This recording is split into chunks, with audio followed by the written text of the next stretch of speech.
नमस्कार सभी को। मैं अपने YouTube channel geography bye SK sir में सभी प्यारे विद्यार्थियों का स्वागत करता हूं। हम पिछले कुछ दिनों से डिस्टर्ब चल रहे हैं क्लासों के मामले में, परंतु उम्मीद जताता हूं कि जल्द ही ये सिस्टम दोबारा से अपना पटरी पे लौट के आएगा। कुछ टेक्निकल प्रॉब्लम कहें या मोबाइल प्रॉब्लम कहें, उसके चलते ये दिक्कतें आ रही है। हम राजस्थान की ज्योग्राफी के अंदर राजस्थान के वन्य जीव अभ्यारण्य का अध्ययन कर रहे थे। शायद हमने इससे पहले 2 क्लासें इसके अंदर पढ़ी है। एक के बारे में हमने राजस्थान में वन्य जीव अभ्यारण्य का सामान्य परिचय जाना था और दूसरे में हमने राजस्थान के 2 वन्य जीव अभ्यारण्य के बारे में बातें भी की थी, जिसमें एक तो हमारा था शायद गजनेर अभ्यारण्य बीकानेर हमने पढ़ा था और दूसरा राष्ट्रीय मरु उद्यान जैसलमेर प्लस बाड़मेर के बारे में हमने अध्ययन किया था। इसके बाद में अगर इसे आगे बढ़ाते हैं तो देखिए राजस्थान के अंदर जो तीसरा अभ्यारण्य है, फिर अगर हम बात करते हैं तो देखो हमारे हनुमानगढ़ जिले में कोई वन्य जीव अभ्यारण्य है नहीं, गंगानगर के अंदर वन्य जीव अभ्यारण्य नहीं है, बीकानेर में गजनेर वन्य जीव अभ्यारण्य, बाड़मेर और जैसलमेर का राष्ट्रीय मरु उद्यान सम्मिलित रूप से, फिर नीचे जिला जालोर आता है और जालोर के अंदर भालू अभ्यारण्य जो बनने जाना रहा है, प्रस्तावित है। 2010 के अंदर इसकी बात हो चुकी थी प्रस्तावित की, तो वो जालोर के अंदर है। उसके बाद में देखिए जालोर के बाद में अगर हम बातें हैं तो सिरोही, और सिरोही के अंदर एक वन्य जीव अभ्यारण्य बना हुआ है जो हम ये कहें क्रम से तीसरा वन्य जीव अभ्यारण्य, जिसे हम कहते हैं माउंट आबू वन्य जीव अभ्यारण्य। माउंट आबू वन्य जीव अभ्यारण्य, और माउंट आबू जो वन्य जीव अभ्यारण्य है वो कहाँ पे है? सिरोही के अंदर है माउंट आबू वन्य जीव अभ्यारण्य। इसकी अगर हम बात करते हैं क्या खास बातें हैं, किस लिए ये प्रसिद्ध अभ्यारण्य है, तो माउंट आबू वन्य जीव अभ्यारण्य राजस्थान का सबसे ऊंचा वन्य जीव अभ्यारण्य है। सबसे पहले हमें जो याद रखना है कि राज्य का सर्वाधिक ऊंचाई पर स्थित, राज्य का सर्वाधिक ऊंचाई पर स्थित वन्य जीव अभ्यारण्य है। पहली बात तो इससे यही ध्यान रखना, राजस्थान का सर्वाधिक ऊंचाई पर स्थित वन्य जीव अभ्यारण्य कौन सा है? तो माउंट आबू वन्य जीव अभ्यारण्य। दूसरी बात, यह किस लिए प्रसिद्ध है? तो प्रसिद्ध इसमें क्या पाया जाता है? तो इसमें देखिए सर्वाधिक पाया जाता है जंगली मुर्गी। सर्वाधिक यहाँ पे क्या पाई जाती है? जंगली मुर्गी। और आपने देखा होगा कि सिरोही का शुभंकर भी किससे बनाया गया है? जंगली मुर्गी को ही बनाया गया। यहाँ पर सर्वाधिक जंगली मुर्गी देखी जाती है, प्रसिद्ध है यह अभ्यारण्य जंगली मुर्गी के लिए। राजस्थान का सर्वाधिक ऊंचाई पर स्थित वन्य जीव अभ्यारण्य है। और इसके अलावा इस अभ्यारण्य में विश्व की एकमात्र जो वनस्पति है, विश्व के अंदर एकमात्र वनस्पति जो इस अभ्यारण्य के अंदर पाई जाती है, जिसे हम कहते हैं डिकिलपिटेरा आबुएंसिस वनस्पतियां। डिकिलपिटेरा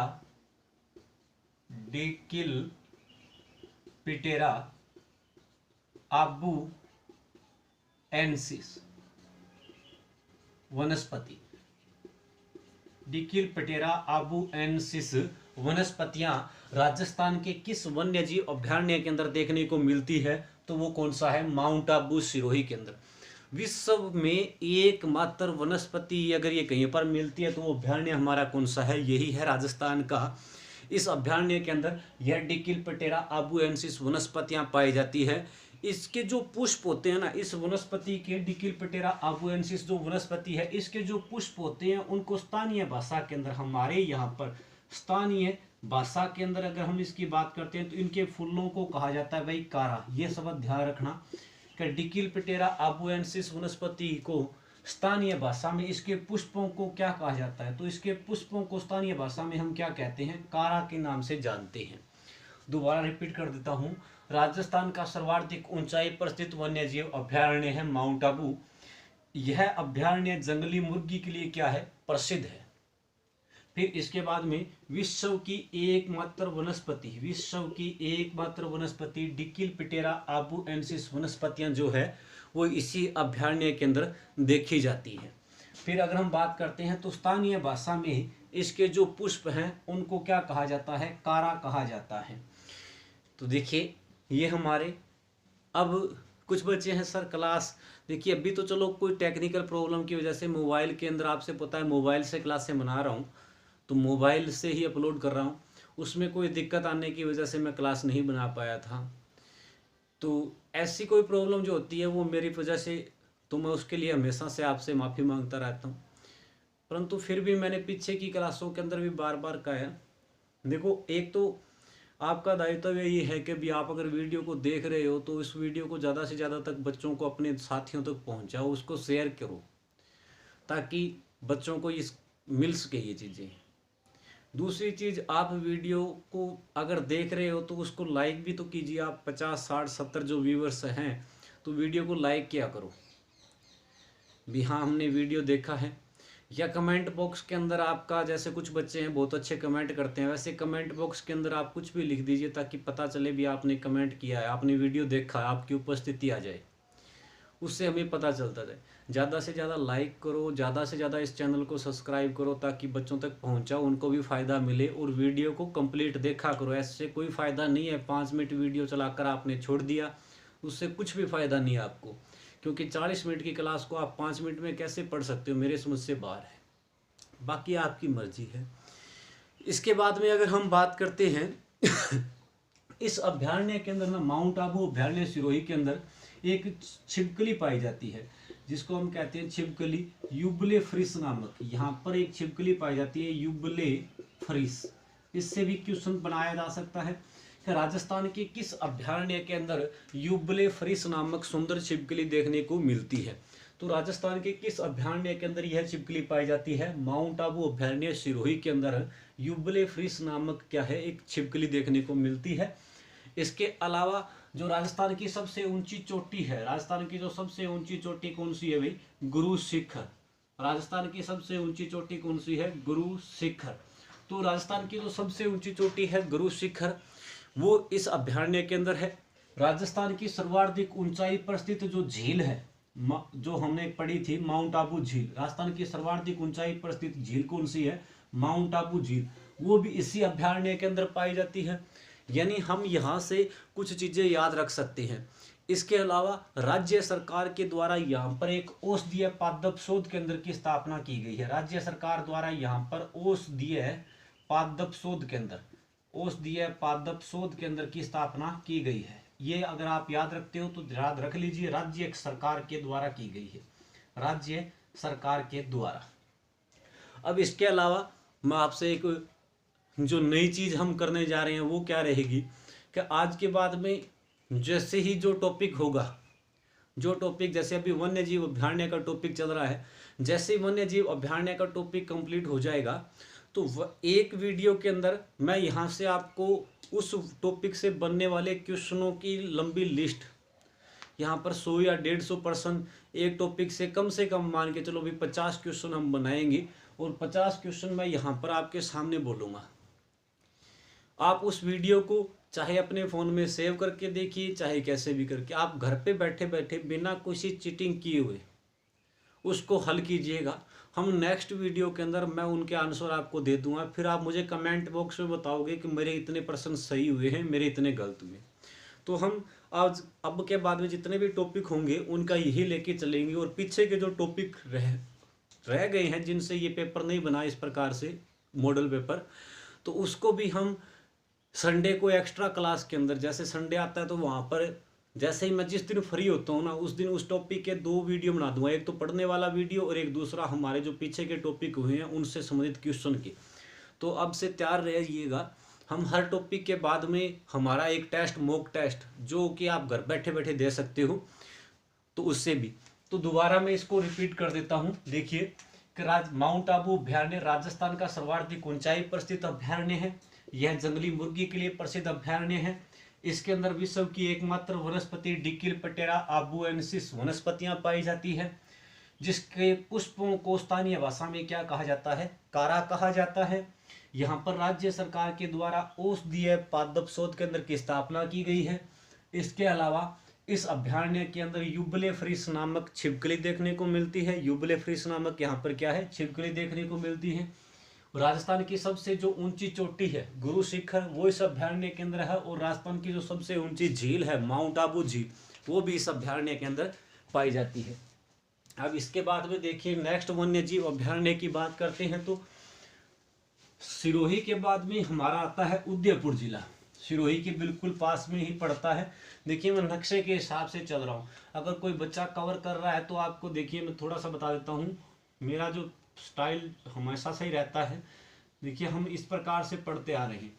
हमने देखा गंगानगर में नहीं था, फिर बीकानेर के अंदर हमने गजनेर अभ्यारण्य को पढ़ा। आप कंप्लीट कर सकते हो, एक तो आप यहाँ पर गजनेर अभ्यारण्य, फिर हमने जैसलमेर और बाड़मेर में जो पढ़ा है वो है राष्ट्रीय मरु उद्यान। फिर जालोर के अंदर है भालू अभ्यारण्य, जिसके बारे में ज़्यादा अभी बातें करने वाले हैं नहीं, भालुओं के लिए प्रसिद्ध है। फिर हमने अभी सिरोही के अंदर पढ़ा है माउंट आबू अभ्यारण्य। इसके बाद में हम आ गए हैं उदयपुर में। उदयपुर के अंदर जैसे फुलवारी की नाल अभ्यारण्य है, जैसमंद अभ्यारण्य है, उदयपुर के अंदर सज्जनगढ़ अभ्यारण्य है, कुंभलगढ़ अभ्यारण्य है, उनकी बात हम उदयपुर के अंदर करेंगे। फिर उदयपुर के बाद में डूंगरपुर और बांसवाड़ा, दो ऐसे जिले जहाँ पर कोई वन्य जीव अभ्यारण्य नहीं है। फिर बांसवाड़ा प्रतापगढ़ में आएंगे तो यहाँ पर आपको सीता माता अभ्यारण्य पढ़ने को आएगा। फिर आगे आएंगे चित्तौड़गढ़, तो चित्तौड़गढ़ में दो वन्य जीव अभ्यारण्य, एक तो बस्सी वन्य जीव अभ्यारण्य चित्तौड़गढ़ में और एक भैंसरोडगढ़ वन्य जीव अभ्यारण्य। तो इस प्रकार से हम नक्शे को लेके चल रहे हैं, यहाँ से क्रम से चलते जाएंगे, फिर बीच में घुसेंगे कौन से वन्य जीव अभ्यारण्य। तो ध्यान देते रहिए। अब देखो हम बात करते हैं उदयपुर की। तो उदयपुर के अंदर जो वन्य जीव अभ्यारण्य है उनके अंदर देखो, एक आपका है सज्जनगढ़ वन्य जीव अभ्यारण्य। सज्जनगढ़, कुछ भी याद नहीं रखना है, सज्जनगढ़ वन्य जीव अभ्यारण्य, ये आपका कहाँ पे आ गया भाई? उदयपुर में है। कहाँ पे? उदयपुर में। एकमात्र इससे लाइन याद रखना, राजस्थान का दूसरा सबसे छोटा वन्य जीव अभ्यारण्य। राजस्थान का दूसरा सबसे छोटा कोई वन्य जीव अभ्यारण्य है तो वो कौन सा है? सज्जनगढ़ है। राजस्थान का दूसरा सबसे छोटा, क्षेत्रफल में दूसरा सबसे छोटा वन्य जीव अभ्यारण्य है। 5.19 वर्ग किलोमीटर के अंदर ये फैला हुआ है और राजस्थान का दूसरा सबसे छोटा वन्य जीव अभ्यारण्य है। देखिए पहले ये सबसे छोटा होता था, परंतु वर्तमान के अंदर एक अभ्यारण्य आता है जिसकी बात करते हैं हम, सरिस्का ए। ये नया वन्य जीव अभ्यारण्य बनाया गया, ये पड़ता है अलवर के अंदर। सरिस्का ए कहाँ पे है? अलवर में। और ये मात्र 3 किलोमीटर में ही फैला हुआ है। सरिस्का ए अलवर कितने में है? 3 किलोमीटर में। तो यह वर्तमान में राजस्थान का सबसे छोटा वन्य जीव अभ्यारण्य है। राजस्थान का सबसे छोटा कौन सा है? सरिस्का ए अलवर। और राजस्थान का दूसरा सबसे छोटा कौन सा है? सज्जनगढ़ वन्य जीव अभ्यारण्य उदयपुर के अंदर 5.19 वर्ग किलोमीटर में फैला हुआ राजस्थान का दूसरा सबसे छोटा वन्य जीव अभ्यारण्य। इसके बाद में देखिए, इससे आपको एकमात्र यही लाइन याद रखनी है, सज्जनगढ़ वाले से। फिर इसके बाद में यहाँ पर अगर हम बात करते हैं तो एक वन्य जीव अभ्यारण्य जिसका नाम है फुलवारी की नाल वन्य जीव अभ्यारण्य। फुलवारी की नाल वन्य जीव अभ्यारण्य। और फुलवारी की नाल भी कहाँ पे पड़ता है? उदयपुर के अंदर। फुलवारी की नाल वन्य जीव अभ्यारण्य उदयपुर। खास बात क्या है कि वर्ष भर फूलों से हरा भरा रहने की वजह से, इस अभ्यारण्य के अंदर वर्ष भर फूलों से ढका रहने की वजह से, या वर्ष भर फूलों की से हरा भरा रहने की वजह से इसका नाम क्या पड़ गया? फुलवारी की नाल वन्य जीव अभ्यारण्य। हमें यहाँ से जो चीज याद रखनी है वो, एक तो 3 नदियां हैं यहाँ पर, सोम, मानसी, वाक्कल। 3 नदियों का उद्गम इस अभ्यारण्य से होता है। अगर मैं कहूँ, एक तो हमारी नदी कौन सी है? सोम नदी, एक हमारी नदी है मानसी, और एक है आपकी वाक्कल नदी। इन तीनों नदियों का उद्गम कहाँ से है? फुलवारी की नाल अभ्यारण्य से। सोम, मानसी, वाक्कल 3 नदियों का उद्गम यहाँ से होता है। यहाँ पर राज्य का प्रथम ह्यूमन एनाटॉमी पार्क की स्थापना की गई है। राज्य के प्रथम ह्यूमन एनाटॉमी पार्क की स्थापना कहाँ पर की गई है? तो वो इसी अभ्यारण्य के अंदर, फुलवारी की नाल अभ्यारण्य, सोम, मानसी, वाक्कल 3 नदियों का उद्गम है यहाँ से, इस अभ्यारण्य से। यहाँ पर राज्य के प्रथम ह्यूमन एनाटॉमी पार्क की स्थापना यहाँ से की गई है। इसके बाद में अगर हम बात करते हैं तो यह जो अभ्यारण्य है इसके पास में ही एक बांध बना हुआ है, मेहंदी बांध। मेहंदी बांध किस अभयारण्य के पास है, तो वो भी किसके पास पड़ता है, इसी अभयारण्य का पास पड़ता है। तो देखिएगा, दोबारा से बात करते हैं कि वर्ष भर फूलों से ढका रहने की वजह से, वर्ष भर फूलों से ढका रहने की वजह से क्या कहलाया, फुलवारी की नाल वन्य जीव अभयारण्य कहलाता है। फिर सोम, मानसी, वाक्कल, 3 नदियों का उद्गम इस अभयारण्य से होता है। सोम, मानसी और वाक्कल 3 नदियों का उद्गम। राजस्थान का प्रथम ह्यूमन एनाटॉमी पार्क इस अभयारण्य के अंदर स्थापित किया गया है। राज्य का प्रथम ह्यूमन एनाटॉमी पार्क किस अभयारण्य में स्थापित है, फुलवारी की नाल अभयारण्य में। इसके अलावा इस अभयारण्य के पास में मेहंदी बाग पड़ता है। मेहंदी बांध की बात करते हैं, मेहंदी बांध का निर्माता की अगर हम बात करते हैं तो वो निर्माण करवाया गया था इसका, वो आप हिस्ट्री के अंदर पढ़ लोगे। वर्ष भर फूलों से ढका हुआ है, इसलिए फुलवारी की नाल यह अभयारण्य कहलाया। ये हमारा दूसरा वन्य जीव अभयारण्य उदयपुर का। इसके अलावा यहाँ पर जयसमंद अभयारण्य पड़ता है। जयसमंद अभयारण्य भी कहाँ पर है, उदयपुर के अंदर है। अगर हम बात करते हैं तीसरे अभयारण्य की, तो उदयपुर के यहाँ पे पड़ता है जयसमंद वन्य जीव अभयारण्य, जयसमंद अभयारण्य, और ये भी पता चल गया कहाँ पर है, उदयपुर के अंदर। इससे हमें क्या याद रखना है, सबसे पहले तो क्या जयसमंद जो वन्य जीव अभयारण्य है यह किसके लिए प्रसिद्ध है, किस चीज के लिए प्रसिद्ध है, और इससे क्या क्या क्वेश्चन बन सकते हैं। तो इससे हमें 2 प्रश्न हमारे लिए बन सकते हैं। एक तो जलचरों की बस्ती किस वन्य जीव अभयारण्य को कहा जाता है। तो जलचरों की बस्ती अगर आपको याद हो तो हमें जयसमंद झील के बारे में पढ़ा था। जब मैंने मीठे पानी की झीलों का अध्ययन करवाया था तब जयसमंद झील के बारे में मैंने कहा था इसे जलचरों की बस्ती कहा जाता है। इसका मतलब क्या हुआ कि इस जयसमंद अभयारण्य के अंदर राजस्थान की जो सबसे बड़ी मीठे पानी की झील है जयसमंद, वो स्थित है। जयसमंद झील इसी अभयारण्य के पास में स्थित है। पहली बात तो ये क्लियर होगी। इसी वजह से जयसमंद झील को जलचरों की बस्ती कहते हैं। तो इस अभयारण्य को भी क्या कहा जाता है, जलचरों की बस्ती, जलचरों की बस्ती इस अभयारण्य को कहा जाता है। तो ये हमारे लिए सबसे अच्छी बात कि जलचरों की बस्ती के उपनाम से किसे जानते हैं, तो जयसमंद अभयारण्य को। अगर अभयारण्य नहीं दिया हुआ तो जयसमंद झील को जाना जाता है, क्योंकि ये झील इसी अभयारण्य के अंदर बनी हुई है। इसके अलावा अगर हम बात करते हैं, अब इस अभयारण्य के अंदर अगर हम बात करते हैं तो यहाँ का जो मुख्य जीव है ना, जयसमंद अभयारण्य का मुख्य जीव क्या है, बघेरा। ये शब्द एक और याद रखिएगा, काफी अच्छा क्वेश्चन बन जाता है। बघेरा किस अभयारण्य का प्रमुख वन्य जीव है, तो बघेरा है वो जयसमंद अभयारण्य के अंदर पाया जाता है, मुख्य जीव है यहाँ का, प्रमुख जीव। जयसमंद अभयारण्य के अंदर प्रमुख जीव कौन सा है, बघेरा। इसके अलावा यहाँ पर शीतकाल के अंदर अगर हम अंतिम लाइन कुछ याद रखते हैं तो शीतकाल में यहाँ पर 112 प्रजाति के जीव देखे जाते हैं। 112 प्रजातियों के क्या है, जीव इस अभयारण्य में देखने को मिलते हैं। तो ये हमारा जयसमंद अभयारण्य है।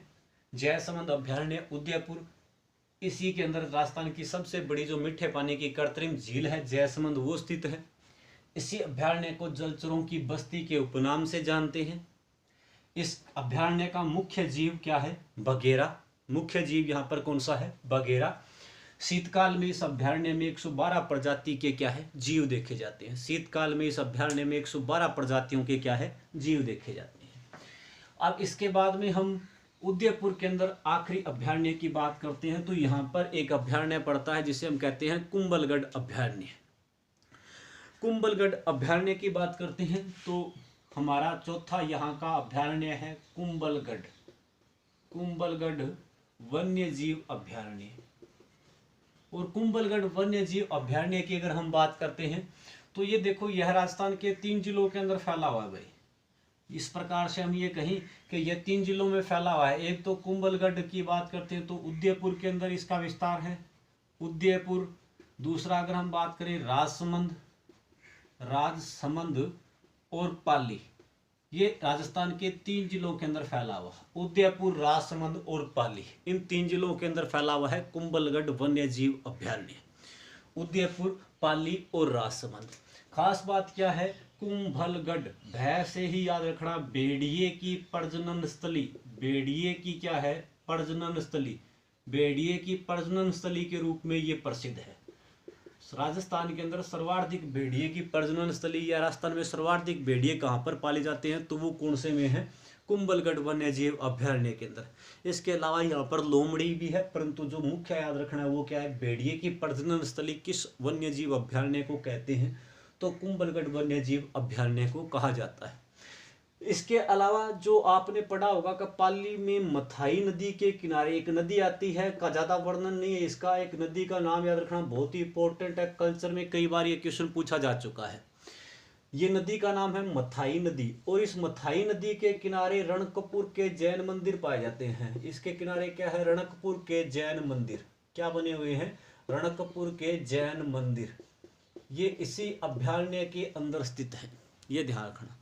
रणकपुर के जैन मंदिर जो पाली में मथाई नदी के किनारे पड़ते हैं, पाली में मथाई नदी के किनारे पड़ते हैं, ये किस अभ्यारण्य में देखे जाते हैं, तो वो कौन से हैं, कुंभलगढ़ अभ्यारण्य के अंदर, जो उदयपुर, पाली और राजसमंद 3 जिलों में फैला हुआ है, जो भेड़िए की प्रजनन स्थली के रूप में प्रसिद्ध है। इसके अंदर आपको रणकपुर के जैन मंदिर जो पाली में मथाई नदी के किनारे है देखने को मिलते हैं।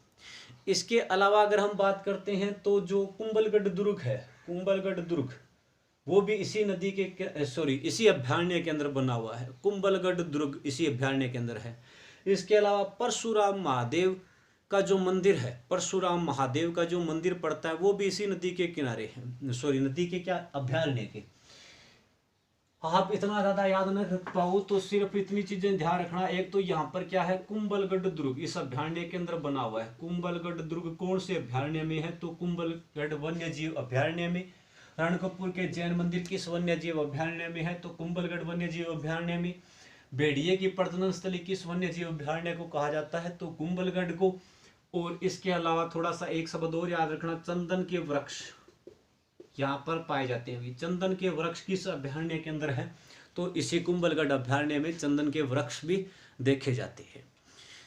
तो ये हमारा 4-5 वन्य जीव अभ्यारण्य है आज के दिन में। पहला हमने माउंट आबू वन्य जीव अभ्यारण्य पढ़ा सिरोही के अंदर, फिर 4 हमने उदयपुर के पढ़े हैं, सज्जनगढ़, उसके अलावा आपका कुंभलगढ़, जयसमंद और एक फुलवारी की नाल। चलो एक वन्य जीव अभ्यारण्य और करते हैं आज के दिन में। कल क्लासें हुई नहीं थी तो आज ज़्यादा ऐसे मत सोचिएगा ज़्यादा करवाए जा रहे हैं, 2 दिन से क्लासें हुई नहीं है तो मुश्किल नहीं है, पढ़िएगा अच्छे से। देखिए माउंट आबू के बाद में अगर हम बात करते हैं, इसके बाद में देखिए उदयपुर के बाद में डूंगरपुर और बांसवाड़ा में कोई वन्य जीव अभ्यारण्य है नहीं, ये पहले ही पढ़ चुके हैं।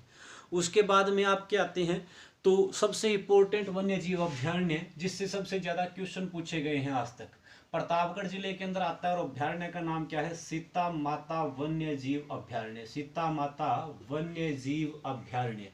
और ये पड़ता कहाँ पे है भाई, प्रतापगढ़ में, सीता माता वन्य जीव अभ्यारण्य प्रतापगढ़ के अंदर है। अब देखो राजस्थान पुलिस हो, पटवारी हो, चाहे कहीं पे भी, सबसे ज्यादा जो क्वेश्चन पूछा गया है हमारे सीता माता वन्य जीव अभ्यारण्य किसके लिए प्रसिद्ध है, तो सभी बच्चों को पता होगा, ये नाम लिखते हैं कि किसके लिए प्रसिद्ध है, तो ये किसके लिए प्रसिद्ध है, उड़न गिलहरी के लिए। किसके लिए प्रसिद्ध है भाई, उड़न गिलहरी के लिए। और ये क्वेश्चन अनेकों बार पूछा जा सकता है, पूछा जा चुका है और पूछा जा भी सकता है आगे, कि राजस्थान के अंदर उड़न गिलहरी किस अभ्यारण्य के अंदर देखी जाती है, तो राज्य में उड़न गिलहरी कहाँ पे है, सीता माता वन्य जीव अभ्यारण्य के अंदर। अब अगर हम बात करते हैं इसे किसके वैज्ञानिक नाम से, तो इसका वैज्ञानिक नाम बड़ा लंबा है भाई, इसे देखो रेड फ्लाइंग सक्विरल पेस्टोरिटा एल्बीवेंडर, यानी बड़ा लंबा नाम है इसका। इसका वैज्ञानिक नाम बाय द वे कभी पूछ ले तो मुश्किल नहीं है, 1-2 लाइनें याद कर लेना इससे, इतना लंबा वैज्ञानिक नाम है इसका। देखो इसे कहा जाता है रेड फ्लाइंग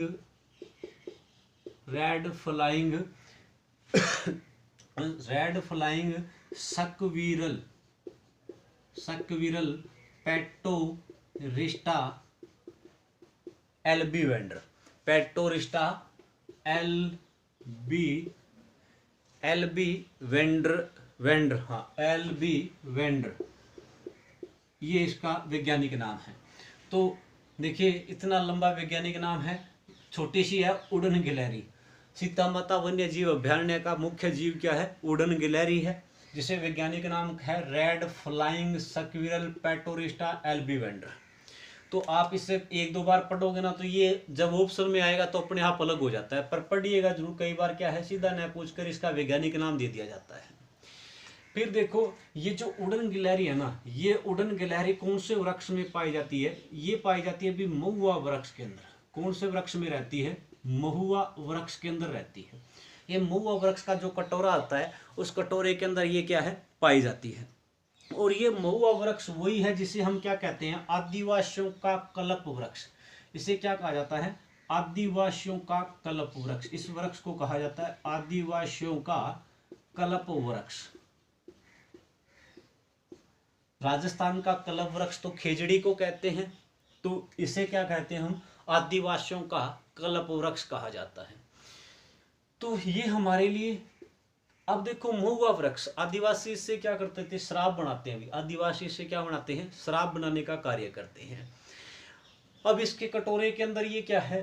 छिपकली, ये जो उड़न गिलहरी है वो इसी महुआ वृक्ष के कटोरे के अंदर ही पाई जाती है। ध्यान रखना, हम इसे स्थानीय भाषा में, उड़न गिलहरी को जो स्थानीय भाषा के अंदर हम बात करते हैं, तो उड़न गिलहरी को एक नाम दिया गया है स्थानीय भाषा में। अगर पूछ ले तो स्थानीय भाषा के अंदर इसे कहा जाता है मसोवा। उड़न गिलहरी को स्थानीय भाषा में किस नाम से जानते हैं? मसोवा के नाम से जानते हैं। अब इसके अलावा यहाँ पे क्या है? तो इस अभ्यारण्य के अंदर देखो भाई पाए जाते हैं खड़मोर। खड़मोर किस वन्य जीव अभ्यारण्य में पाया जाता है? तो खड़मोर जीव जो है वो इस सीता माता वन्य जीव अभ्यारण्य के अंदर खड़मोर देखे जाते हैं। तो इसके अलावा अगर हम बात करते हैं तो यहाँ पर सागवान के वृक्ष, इसमें क्या देखे जाते हैं? सागवान के वृक्ष। सागवान के वृक्ष इस वन्य जीव अभ्यारण्य के अंदर पाए जाते हैं।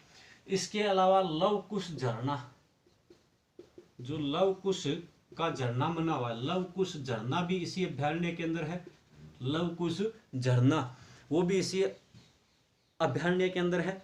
इसके बाद में इससे जो एक क्वेश्चन इस प्रकार से भी पूछा गया था कि भारत में हिमालय के बाद सर्वाधिक जड़ी बूटियां किस वन्य जीव अभ्यारण्य से प्राप्त की जाती है?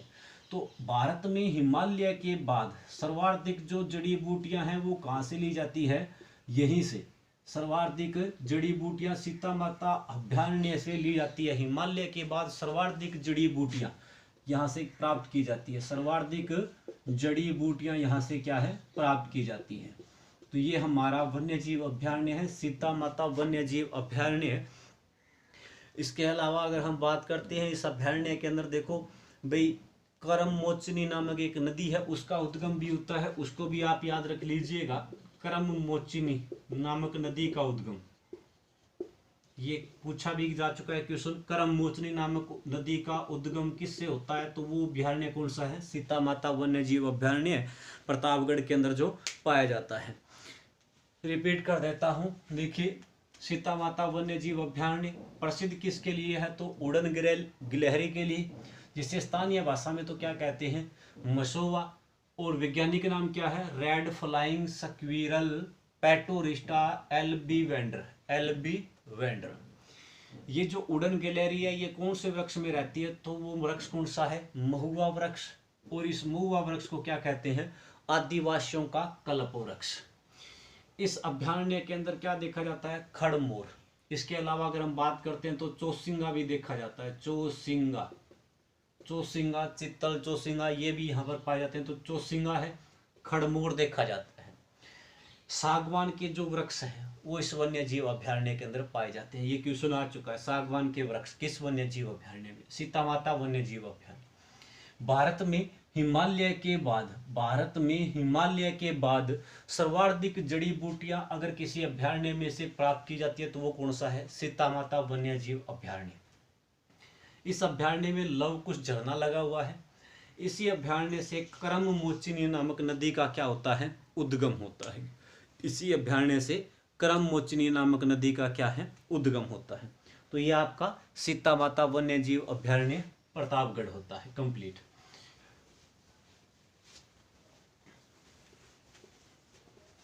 इसके बाद में देखिए अगर हम बात करते हैं चित्तौड़गढ़, चित्तौड़गढ़ के अंदर दो वन्य जीव अभ्यारण्य, एक तो बस्सी वन्य जीव अभ्यारण्य चित्तौड़गढ़ और एक भैंसरोडगढ़ वन्य जीव अभ्यारण्य चित्तौड़गढ़। कुछ ज़्यादा याद नहीं रखना है, एक एक लाइन में ज़्यादा से ज़्यादा। बस्सी वन्य जीव अभ्यारण्य, बस्सी वन्य जीव अभ्यारण्य चित्तौड़गढ़, चित्तौड़गढ़ में है बस्सी वन्य जीव अभ्यारण्य। हमें यहाँ से क्या याद रखना है, तो एक तो लाइन याद रखना, चीतलों की चहल पहल, चीतलों की चहल पहल के लिए कौन सा वन्य जीव अभ्यारण्य प्रसिद्ध है, ये क्वेश्चन आ सकता है। चीतलों की चहल पहल, चीतलों की चहल पहल के लिए कौन सा वन्य जीव अभ्यारण्य प्रसिद्ध है, तो वो कौन सा है, बस्सी वन्य जीव अभ्यारण्य चित्तौड़गढ़, चीतलों की चहल पहल के लिए प्रसिद्ध है। इसके बाद में इससे एक लाइन और याद रख लेना। अगर हम बात करें और क्या हमें यहाँ से याद रखना है, तो अरावली और विंध्याचल पहाड़ियाँ, अरावली प्लस विंध्याचल, विंध्याचल जो पहाड़ियाँ हैं, पर्वतमालाएं हैं, वो किस अभ्यारण्य से देखी जाती है, तो वो इसी अभ्यारण्य से। यहाँ से बस्सी वन्य जीव अभ्यारण्य जो चित्तौड़गढ़ में है, इससे अरावली व विंध्याचल दोनों पर्वतमालाएं देखी जा सकती है, दोनों का मिलन हम कह सकते हैं यहाँ पर होता है। और इसके अलावा ओराई और ब्राह्मणी नदी, ओराई व ब्राह्मणी नदियों का उद्गम, ब्राह्मणी नदियों का यहाँ से क्या होता है, उद्गम होता है। ओराई व ब्राह्मणी नदी का उद्गम किस वन्य जीव अभ्यारण्य से है, तो बस्सी वन्य जीव अभ्यारण्य चित्तौड़गढ़। 3 लाइनें याद रखना। पहली, चीतलों की चहल पहल के लिए प्रसिद्ध, अरावली व विंध्याचल पर्वतमाला का मिलन देखा जाता है, या दोनों पर्वतमालाएं यहाँ से देखी जाती है। क्वेश्चन कैसे आएंगे, तो चीतलों की चहल पहल के लिए राज्य का कौन सा वन्य जीव अभ्यारण्य, तो बस्सी। अरावली व विंध्याचल पर्वतमालाएं किस अभ्यारण्य से देखी जाती हैं, तो बस्सी वन्य जीव अभ्यारण्य चित्तौड़गढ़ से। और ओराई व ब्राह्मणी नदियों का उद्गम किस वन्य जीव अभ्यारण्य से है, तो बस्सी वन्य जीव अभ्यारण्य चित्तौड़गढ़ से। यहीं पर अगर हम बात करते हैं तो दूसरा जो है वो है भैंसरोडगढ़ वन्य जीव अभ्यारण्य, भैंसरोडगढ़, भैंसरोडगढ़ वन्य जीव अभ्यारण्य, और ये भी कहाँ पे है, चित्तौड़गढ़ में, भैंसरोडगढ़ वन्य जीव अभ्यारण्य चित्तौड़गढ़ के अंदर। सबसे पहले तो देखो यहाँ से दो नदियों का उद्गम हो रहा था, ओराई व ब्राह्मणी नदियों का क्या हो रहा था, उद्गम हो रहा था। और यहाँ पे क्या होता है कि ये जो ब्राह्मणी नदी है ना, ये जो ब्राह्मणी नदी है, ये चंबल में जाकर मिल जाती है। ब्राह्मणी व चंबल नदियों का मिलन, ब्राह्मणी व चंबल नदियों का मिलन स्थली है, चंबल की मिलन स्थली कौन सा वन्य जीव अभ्यारण्य है, तो वो कौन सा है, चित्तौड़गढ़, सॉरी भैंसरोडगढ़। ब्राह्मणी व चंबल नदी की मिलन स्थली कौन सा वन्य जीव अभ्यारण्य है, तो भैंसरोडगढ़, कौन सा है, भैंसरोडगढ़। यह किस लिए प्रसिद्ध है, तो ये तेज तरार नुकीली घाटियों के लिए, तेज तरार नुकीली घाटियों के लिए, तेज तरार नुकीली घाटियों के लिए प्रसिद्ध वन्य जीव अभ्यारण्य है। तेज तरार नुकीली घाटियों के लिए प्रसिद्ध वन्य जीव अभ्यारण्य कौन सा है, भैंसरोडगढ़। देखो भैंस रोड कैसी होती है, तेज तरार ही होती है, रोड ही कैसी होती है, तेज तरार। तो रोड यानी तेज तरार नुकीली घाटियों के लिए प्रसिद्ध वन्य जीव अभ्यारण्य, ब्राह्मणी व चंबल नदियों की मिलन स्थली यहाँ पे है। इसके अलावा चित्तौड़गढ़ में जो मंदेसरा का पठार पड़ता है, चित्तौड़गढ़ में जो मंदेसरा का पठार है वो इसी अभ्यारण्य के अंदर पाया जाता है। मंदेसरा का पठारी भाग किस अभ्यारण्य में फैला हुआ है, तो वो मंदेसरा का पठार इसी वन्य जीव अभ्यारण्य के अंदर है। इसके अलावा चुलिया जलप्रपात इसी अभ्यारण्य के अंदर है, चुलिया जलप्रपात, चुलिया जलप्रपात भी क्या है, इसी अभ्यारण्य के अंदर पाया जाता है। तो ये आज के लिए हमारे, देखो चित्तौड़गढ़ तक हमने पढ़ लिए हैं, कल के दिन हमें इसे आगे बढ़ाते हुए कंटिन्यू करेंगे। एक साथ में नहीं करवाऊंगा वरना आप पढ़ नहीं पाओगे सारे, 1-2 वीडियो के अंदर और हो जाएंगे, ये काफ़ी ज़्यादा हैं, 30 के करीब हमें पढ़ने हैं, तो लंबी क्लासेस रहेगी इसके अंदर। तो हमने आज के दिन में पहला माउंट आबू अभ्यारण्य पढ़ा था, फिर जैसमंद पढ़ा है, उदयपुर के अंदर कुंभलगढ़ अभ्यारण्य का अध्ययन किया, सज्जनगढ़ अभ्यारण्य को पढ़ा है, फुलवारी की नाल अभ्यारण्य, उसके बाद में सीतामाता वन्य जीव अभ्यारण्य, फिर बस्सी वन्य जीव अभ्यारण्य और भैंसरोडगढ़ वन्य जीव अभ्यारण्य, यानी 7-8 वन्य जीव अभ्यारण्यों के बारे में अध्ययन किया। ज़्यादा मुश्किल नहीं है, थोड़ा सा बड़ा सीतामाता अभ्यारण्य है या आपका वो माउंट आबू वन्य जीव अभ्यारण्य है, तो अच्छे से अध्ययन कीजिएगा। मिलते हैं नेक्स्ट क्लास के अंदर। जुड़े रहिए मेरे YouTube channel geography by SK sir से, और ज़्यादा से ज़्यादा अपने साथियों के अंदर इसको शेयर करो ताकि सब्सक्राइबर बढ़ सके, ज़्यादा बच्चों को इसका फ़ायदा मिल सके। धन्यवाद।